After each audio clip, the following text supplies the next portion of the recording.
Welcome to the Prepared Enough podcast. I'm your host, Natasha Mila, former teacher, mom of four, and firm believer that well-prepared physical spaces can do a lot of heavy lifting in motherhood. In this podcast, you'll hear ideas for organizing spaces paired with rhythms and habits that build your child's responsibility and bring more ease into your day. Follow along and let's make big impacts with simple adjustments.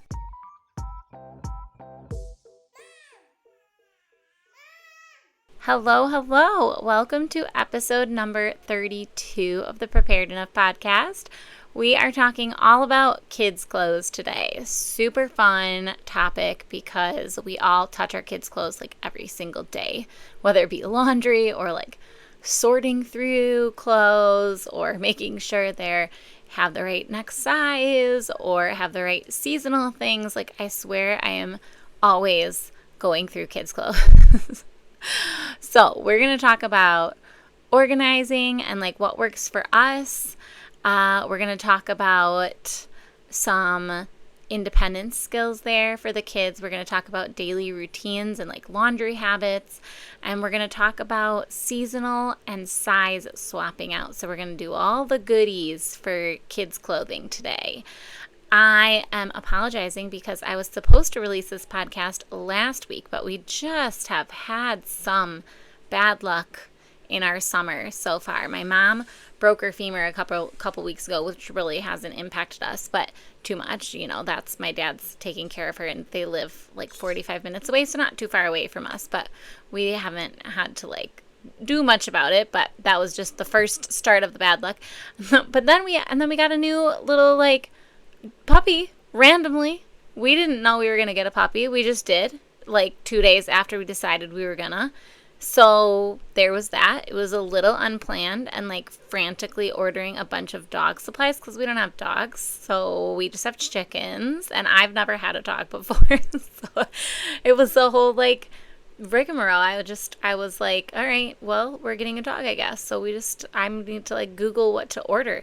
And then on top of that, we got a mini golden doodle, which is great. He's a rescue. His name is Raji, and he's adorable. But apparently they can vary in size greatly. So trying to order things for a dog that you have no idea what size they're going to end up being is a little bit tricky. So yeah, so there was that. It was just a little bit of a cluster the last few days, this last week. But we welcomed him into our family, and he's great. And so far, it's going all right. And we also think that my youngest son broke his leg yesterday. So that's fun. I don't know what to do about that. We're going into an appointment tomorrow with orthopedic, and we're going to see if he actually broke his leg or not. I didn't know this. This is like a PSA. Don't go to urgent care right after the injury happens, because apparently hairline fractures or like little tiny fractures in kids especially like won't show up right away in an x-ray. So I wish I would have known that and just like waited it out a little bit, because I took him in and they were like, oh, it all looks good. I mean, I guess it's good to know that he didn't like crack it in half, but we didn't suspect that because, you know, his leg was looking fine from the outside, but I suspect it's definitely fractured. So we're going to see if they'll do another x-ray tomorrow and if they can see the line and whatnot. Now he will not put any weight on it. It's really sad. He like cripples in pain. So I'm really hoping that he gets something to like support his leg or something tomorrow so that he can remember that it's hurt, so that he doesn't just try to stand on it. And also, I really hope it's like a waterproof thing, cast, whatever they do to it, because we like to go swimming and I want him to have fun too. I mean, I'm sure he's going to have fun regardless, but still. And it kind of takes a little bit away from my older kids because, you know, they want me in the water sometimes too. And if I can't really get in there, if I have to hang out with the 1.5-year-old. So almost 2-year-old, I guess now. But yeah, so those are our life updates, unintentional life updates. We just got a new puppy, broke a leg, whatever. But yeah, so sometimes I share these things in my newsletter though. So if you're not subscribed, you should go subscribe. I also share them on here a lot of times in a podcast, but I really like writing to you guys in my newsletter. It's called Drink Water, Eat Snacks. That's just the title of the newsletter that comes out. And sometimes I do like essay form stuff, like just one topic, but sometimes I split it up into 4 different little sections with different little tiny tidbits that are short and sweet and easy to read, and come to you, I don't know, every other week, every week. It just depends, like 2 or 3 times a month. Okay, we're going to get into this episode. And I'm also hoping to release the paid episode this week too, which will be like what's working for us this summer, what needs tweaking, and what we're kind of going to do about it.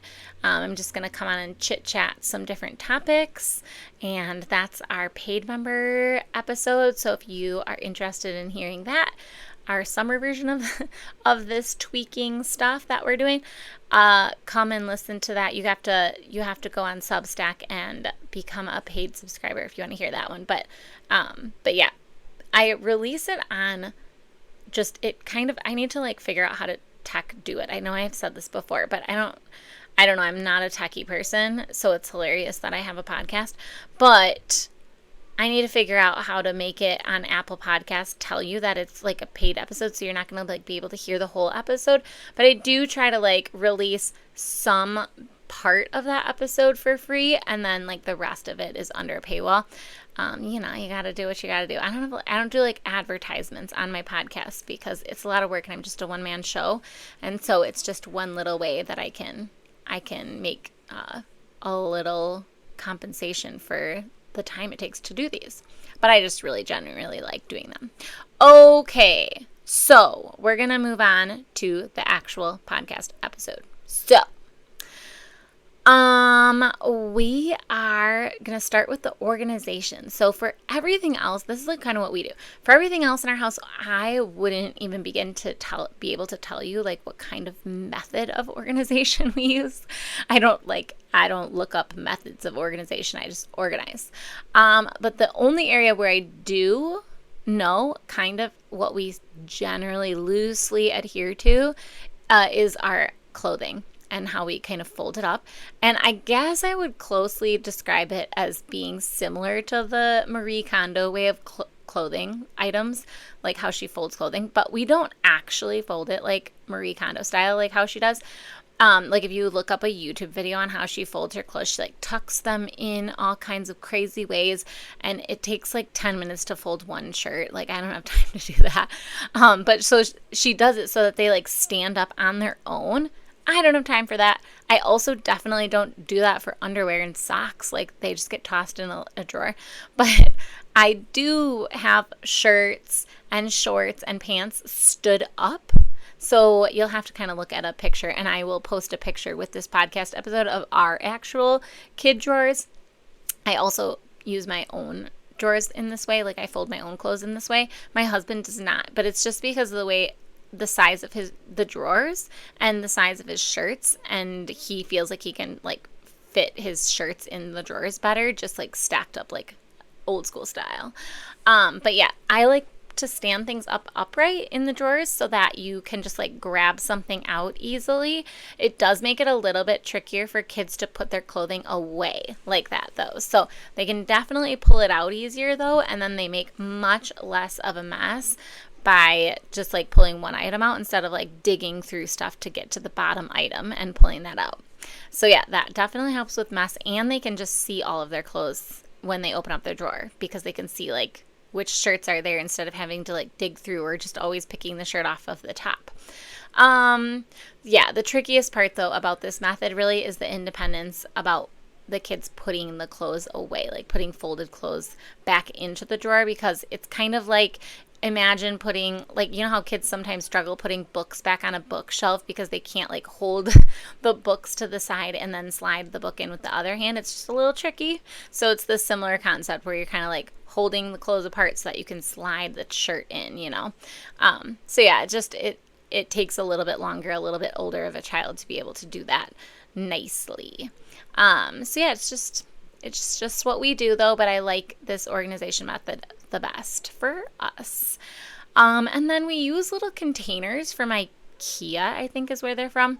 I don't I don't have a link for you. They're just like little white squares and rectangles that fit inside of drawers. I will say though, they fit in our kids' drawers, but they do not fit in our adult drawers. We have dressers that are the drawers are too shallow, I guess. I don't know. That's not the word I'm looking for.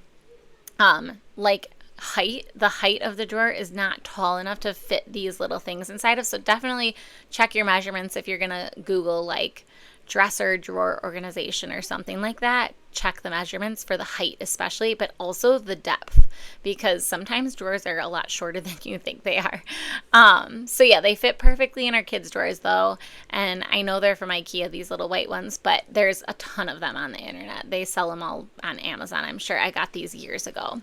So that's what we use. And then we separate our items. So like we have all the t-shirts together in one container, one of those IKEA containers inside of a drawer. And then in that same drawer, in a separate IKEA container, we'll have all the tank tops or something. So we have like t-shirts, tank tops are like t-shirts, dresses for the girls, things like that. So we just sort it depending on the season. It changes a little bit, but we try to keep like shirts in one drawer and then separate different types of shirts or dresses, like tops, I should say, tops in one drawer, and like pants in another drawer, and then pajamas and underwear and stuff in another drawer. So things like that. But it helps, those little inside organization things help keep it really pretty organized. So yeah, so that's what we do. And then again, we stand the things up inside of there.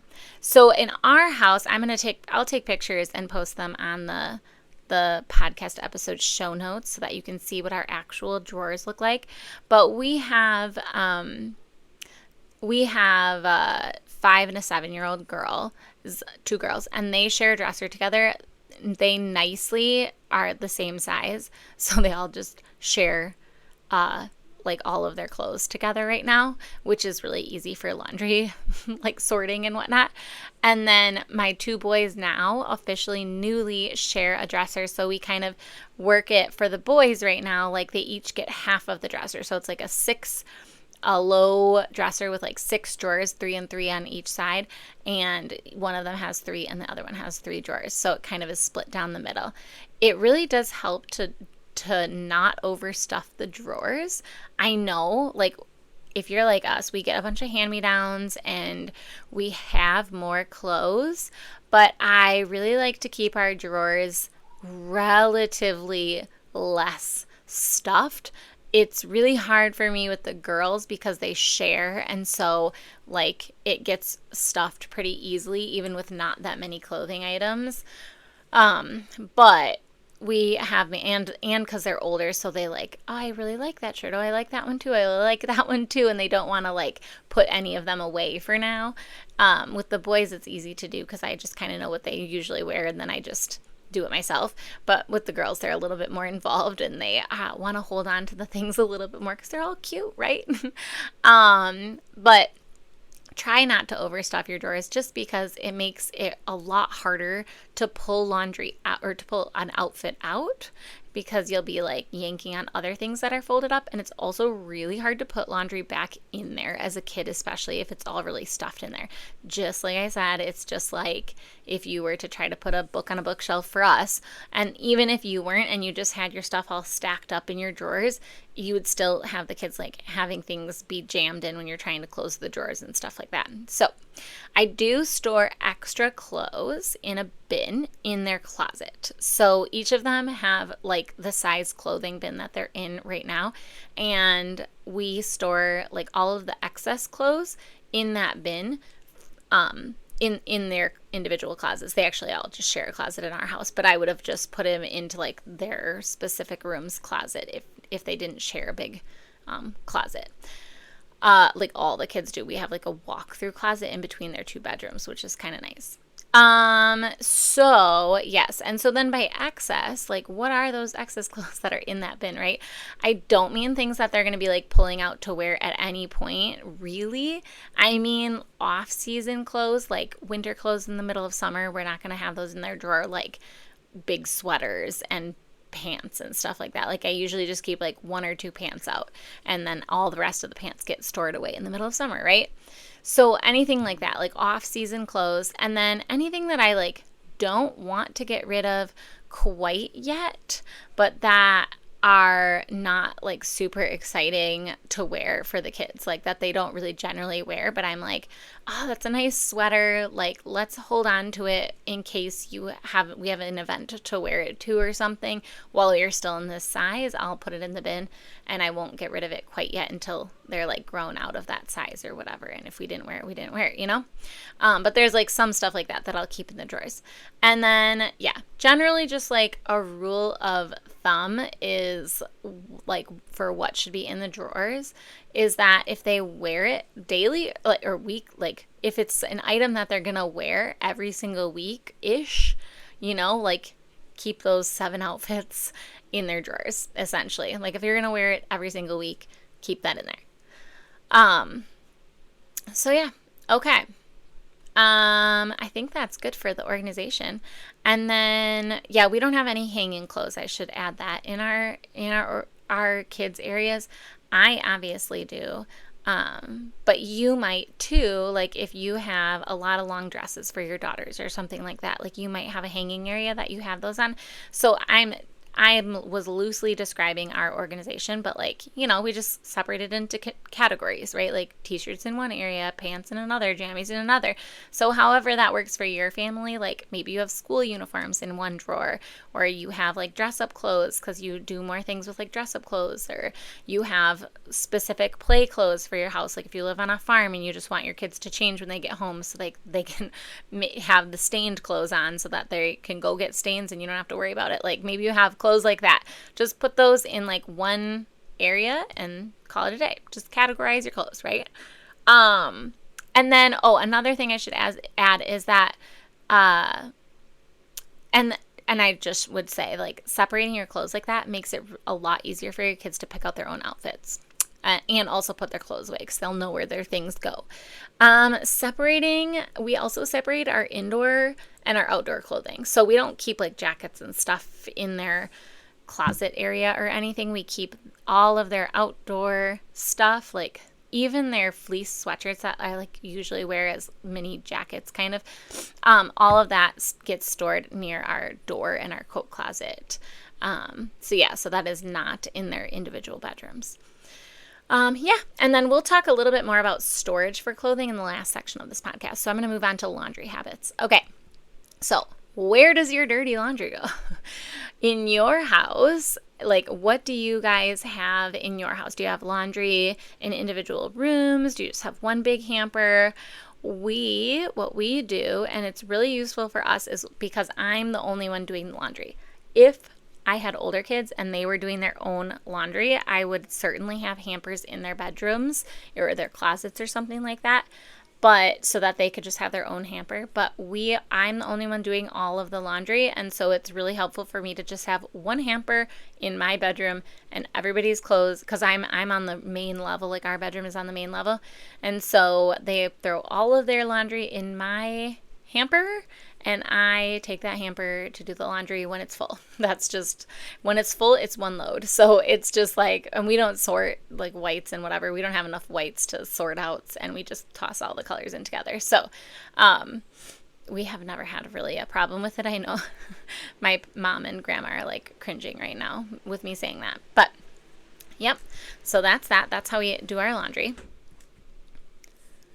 Okay, so then we're going to talk about outfits. So along with, that's like where your dirty laundry goes. And then obviously when you throw away your dirty laundry, like your pajamas or your clothing or whatever, you have to go pick out clothes. So we never pick out pajamas or anything in the morning to wear that night. They just pick those out. But while they're getting their pajamas, or when I'm putting them to bed, we'll together maybe put out an outfit for the next day, and we have a space for that to be set out. So my girls have a little chair in their room, and I set both of their outfits on the chair. The boys have their dresser top for their outfits. So we just have those spots. I put like the same kids' clothes on the same side each time so that they know like which one is their outfit. And I used to do all the picking out, and now they all have an opinion, so we kind of all do it together. But it's really helpful for us, especially during the school year, to have those outfits set out the night before. And we put those on those designated locations, and then everybody knows where their clothes are. And they also know, like, if I didn't pick out anything for them, then they can pick it out themselves. So if there's nothing in those spots, then they will be able to pick their own outfit out that morning. Okay, and then I just wanted to talk about like the actual laundry. So we in our house, this is what we do for laundry, and we kind of have to readjust between the summer and the winter-ish months because the laundry is larger in the colder months. So honestly, like the question is, how often do you do laundry? I have never been very good at having a laundry routine per se. I just kind of did the laundry when the hamper was full, and that still works for us. But we're getting really close to having daily laundry in the winter, and I think I want to become one of those people that like has an actual time of the day where I put the laundry in, because I get kind of frustrated not having, like, some days having laundry to fold, some days not, and it just kind of like messes with my brain. So I think in the winter months next year, like this upcoming year especially, I'm going to be able to have that a little bit better set up so that we're doing like a more routine style laundry. So in the summer, though, I just kind of do it whenever the hamper is full, because sometimes we just don't even wear an outfit during the day. Like, we're only wearing our swimming suits and there's no laundry to do. So it's just kind of, we have to readjust depending on the season what we do for laundry rhythms. But yeah, it's kind of, my rhythm is kind of, the hamper is full, we do the laundry. The hamper is full, we do the laundry. And I just find a time to fold that laundry. It has gotten a lot easier now that our laundry rolls have kind of lessened my load, which I'll talk about in a second. We also, I will add in there, we have a holding tank. And so we have to empty water out of our holding tank. And every time we do laundry, we're adding water to the holding tank. So I don't take it lightly when I do a load of laundry. Like I try to put a good amount of laundry in a load. And so I'm not just like, oh, I'm going to do a daily load of laundry no matter how much laundry is there kind of person. So that has been kind of the reason I haven't ever switched over to that daily rhythm. Otherwise, I would have probably done that a long time ago. But we're now finally to that point where it does seem like we have enough laundry for a daily load. But so now talking about laundry rolls, we newly have kids who fold their own laundry, which is great. So in the past, I have had the kids help with laundry always, and not always. Like, if they wanted to help or if they were there, I've had them helping. And so I knew that they knew how to fold washcloths, and then we taught them how to fold towels and sort and put socks together. And then folding clothes, I'm not really too picky or anything about how they fold their clothes, just kind of how they store them in their drawers upright. So like they kind of fold them fine enough, and they kind of roll them over a couple times, and it's all fine and dandy. And I'm not too picky about wrinkles, so if they're doing it poorly, it's not that big of a deal for them. They're just little kids. Most of their clothes are generally play clothes. So I'm not too picky about it, and so therefore they can do it themselves. And so I have the laundry done. I do the laundry. I take it upstairs and I sort it, and I put all the kids' laundry into a hamper, and I put that hamper I shouldn't say that, not a hamper, a laundry basket. And I put that laundry basket at the top of their stairs, because both of their bedrooms, all the kids' bedrooms are upstairs, and there's no, like, our bedrooms are downstairs, so that's like the kids' space. And so their basket is up there, and then they go sort it out and put it away in their own drawers. They usually all kind of work together and then carry it to their own spaces, which is nice, because my youngest son just turned 4, or not my youngest son, my second youngest son, he just turned 4. My youngest son is 1.5, and he's not folding his own laundry. But everybody else, so I only have to fold his laundry, and then I fold like our laundry and the towels and whatever else. So it has lessened my laundry folding load, which has been really helpful for me. Now I do have to go in their drawers and just kind of fix stuff here and there, which I usually do when we're picking out their outfits for the next day, and that works just fine. All right, moving on to seasonal and size swapping. This is like the bane of every mother's existence, I swear. We are like always going through clothes. Okay, so here's what we do in our house. We have, probably like most people, storage bins in the attic spaces. But maybe you are going to store it in a closet. Maybe you're going to store it under the bed. It just depends on the size of your family, maybe the basement. Just depends on the size of your family, how many clothes sizes you're saving if you get hand-me-downs or not, and the size of the storage spaces in your home, right? So like obviously you can't save things if you don't have space to save things, right? So it just depends on a lot of factors. We have space, we have lots of attic space, and that is where all of our extra kid clothes go. And so right now we sort by size, sort of. I used to have like sizes that went up like all the way, and then it just got to be way too crazy trying to sort things into individual sizes. And because we would get like one clothing item in size 10 for the girls when the girls were like 3 years old, and I was like, it would be like from somebody that we cared about, and that like, I was like one of those things where you're like, well, I can't get rid of this. So I just ended up putting like the next size up, or like the next size or two maybe up from each of their sizes. And then we just have like an overflow bin after that. That's like all the rest of the sizes and up, So we kind of did that for hand-me-downs, which has worked a lot better than what we originally have. We actually just ran out of bins. That's kind of what prompted me to do this, and it has worked a lot better. And we do this with shoes, or we kind of do this with shoes, but like in a much better way. And I wish that I could do this, but we just have too many kids. But I wish we could do this for all the clothes and just have like what people call a grow-in bin. And so, yeah, so we, like for our shoes, I'll just have like the girls, again, they wear the same size. So I have like the girls grow-in bin. I have Grayson grow-in bin for shoes. And it's just like all those shoes that are the next sizes up, because especially for shoes, it's like winter boots, maybe you can fit into the next size up and they're just a little big. That's fine for that year, So we have that going on for our shoes, and I wish that we could do that for clothes, but we just have a little too much clothes in the next sizes up, which is not a bad thing. Thank you, hand-me-downs. Okay, so my rule though is that if I'm gonna put clothes into a bin and I have it sorted by size for the next person, it all has to fit in one bin. Like, I am not storing clothes that don't fit in the bin unless there is no exception. Like, then I have to go through the bin and get rid of other things if I want to add something that we got as a hand-me-down into the bin that's already overstuffed, because there's plenty of clothes in there in the first place.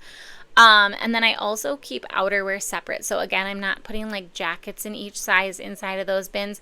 We keep like our jackets in a separate space. So, yep. So that works, for us. And then, yeah. And then we do for like, seasonal, I'm going to talk about seasonal, like refresh. So a lot of times I'm like pulling from their, so I remember when I said I put their current sizes in their closet. Like I put their current size bin in their closets and not in an attic space, because that's the bin that you need to access the most. And I do like a seasonal refresh a lot of times. So I usually do a seasonal refresh in the spring and in the fall sometimes, because it just lines up with the natural weather transition, like both of those times. I also think doing like a refresh at times of the year where your schedule is changing, like before the summer and after summer for school and stuff like that, is beneficial if you can fit in like a mini swap out, or around the holidays or other times when you're like getting like birthdays where you might be getting new outfits and new clothes. So if you can do a few drawer refreshes during the year and swapping out of clothes, your drawers will stay a lot less messy and a lot less jammed.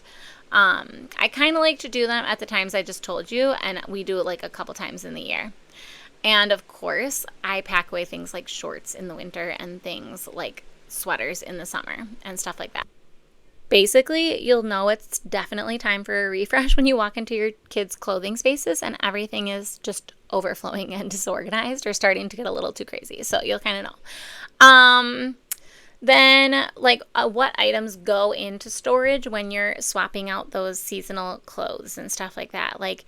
Don't store anything that you don't plan to keep when it's that season again. If you're not oh, I need this for a kid that's younger in a different size, or, oh, I hated this. Don't, if you need it for a kid, then obviously store it back in the size bin or whatever. But if you have no more kids in coming up in that size or gender or whatever, or you hated it in the first place, just put it into the donate bin and don't even bother putting it back into the storage bin, right? So that seems obvious, but sometimes you just get a little lazy, but it really just makes more work for you later.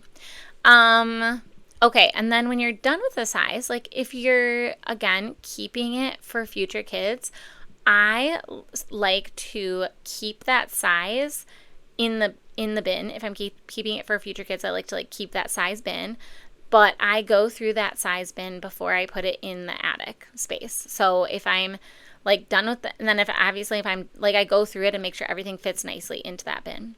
If I am done with that size for good, I just go through it and I pull out anything sentimental to that I was planning on saving, maybe a t-shirt here and there, but not that much, and I pull that out. But otherwise, I just then get rid of it, So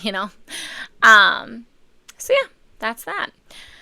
And then, whatever way you are organizing it in whatever space you are, under the bed, in the attic, wherever, just make sure that you keep those grow-in bins, the next size up or whatever is the size that's coming up, accessible for putting hand-me-downs in, or gifts, or pulling things out when you need a little bit bigger of a size for a certain things. So keep those kind of accessible. Try not to pack them away. Kids' clothes are something that you just go through so often. I just feel if you just start making yourself have more of a headache if you're making your clothing items way unaccessible, or you're just going to spend more money because you're never going to go digging through the bin for it, and you're just going to be I'll just go buy that at the store. So yeah. And if you're feeling kind of hesitant about doing swap outs regularly through the year, it helps. I just will encourage you with this. It does really help the kids feel less overwhelmed with decision fatigue and too much stuff that are crammed into their drawers. And so I just doing those refreshes, I know it takes time, but it doesn't take that much time, and it really, really helps your everyday life feel easier and calmer for everybody involved. And so just try to kind of I'm just encouraging you to kind of touch your clothes every once in a while and go through things, or be this drawer is always really messy. Why is that? Probably because there's too many shirts in there or something. So just see if you can go through and like pull a couple that they don't regularly wear. Or like maybe you have like, you know, football shirts in there for your football team, but like it's the spring and nobody's playing football or something like that. Just maybe like put those away for now and like pull them back out when it's the fall and stuff like that. So yeah, just kind of touch your stuff and go through it every so often and try to organize it into categories. And I gave you just a couple ways that we organize our clothes in our house, and I hope that it was a little bit helpful for you to hear how somebody else does it. So anyway, yeah, this podcast episode is going to be released mid-July, and so I'm just going to encourage you that you should probably consider going through and refreshing your kids' clothing for the school year sometime soon in August, probably. That's that. So yeah, I will come out. Hopefully this podcast episode will be released by the end of this week. I'm recording it in the middle of the week, but hopefully it'll be out for you this week, along with that paid podcast episode about things that are working for us and what needs tweaking and what we're going to do about it. But that is all for this episode. So I will talk to you next time. Drink water, eat snacks.